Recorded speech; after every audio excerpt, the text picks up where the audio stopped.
Now a certain man was sick, Lazarus from Bethany of the village of Mary and her sister Martha.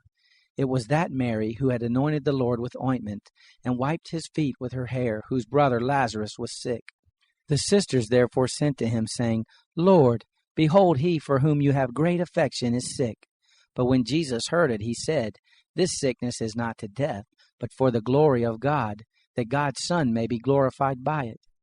Now Jesus loved Martha and her sister and Lazarus. When therefore he heard that he was sick, he stayed 2 days in the place where he was. Then after this he said to the disciples, Let's go into Judea again. The disciples told him, Rabbi, the Jews were just trying to stone you, and are you going there again? Jesus answered, Aren't there 12 hours of daylight?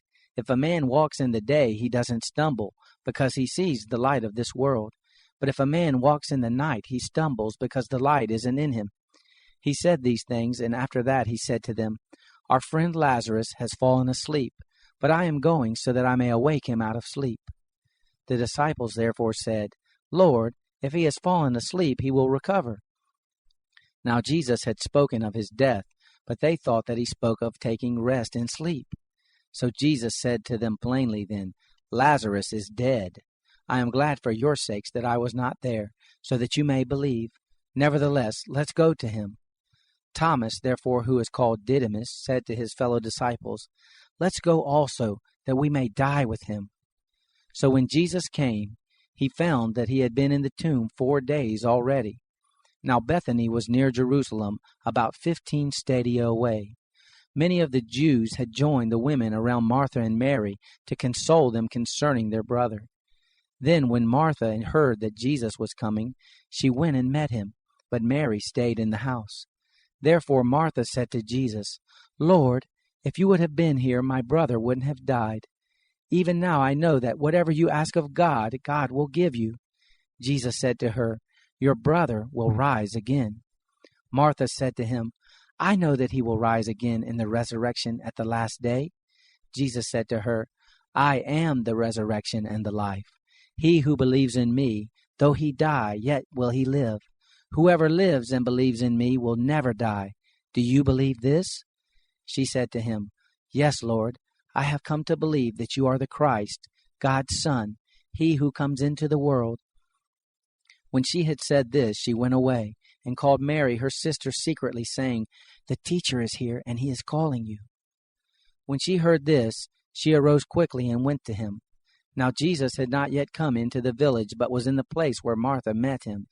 Then the Jews who were with her in the house and were consoling her, when they saw Mary, that she rose up quickly and went out, followed her, saying, She is going to the tomb to weep there. Therefore when Mary came to where Jesus was and saw him, she fell down at his feet, saying to him, Lord, if you would have been here, my brother wouldn't have died. When Jesus therefore saw her weeping, and the Jews weeping who came with her, he groaned in the spirit and was troubled, and said, Where have you laid him? They told him, Lord, come and see. Jesus wept. The Jews therefore said, See how much affection he had for him.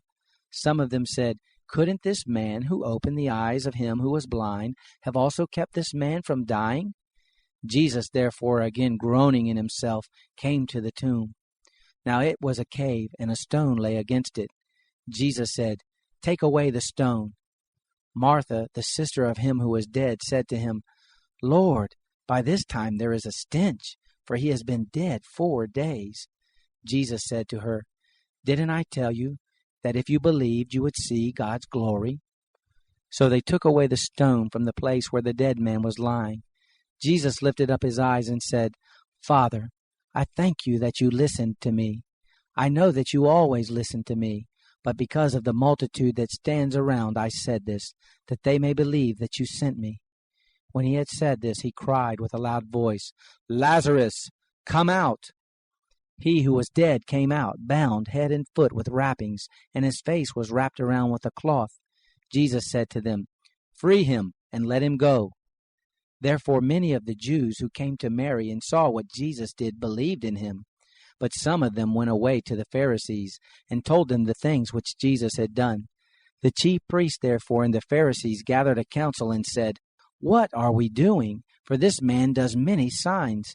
If we leave him alone like this, everyone will believe in him, and the Romans will come and take away both our place and our nation." But a certain one of them, Caiaphas, being high priest that year, said to them, "You know nothing at all, nor do you consider that it is advantageous for us that one man should die for the people, and that the whole nation not perish." Now he didn't say this of himself, but being high priest that year, he prophesied that Jesus would die for the nation, and not for the nation only, but that he might also gather together into one the children of God who are scattered abroad.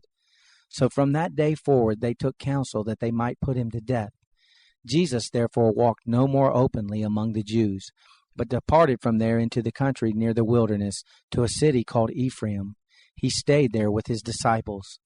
Now the Passover of the Jews was at hand. Many went up from the country to Jerusalem before the Passover to purify themselves. Then they sought for Jesus and spoke one with another as they stood in the temple, "What do you think? That he isn't coming to the feast at all?" Now the chief priests and the Pharisees had commanded that if anyone knew where he was, he should report it, that they might seize him.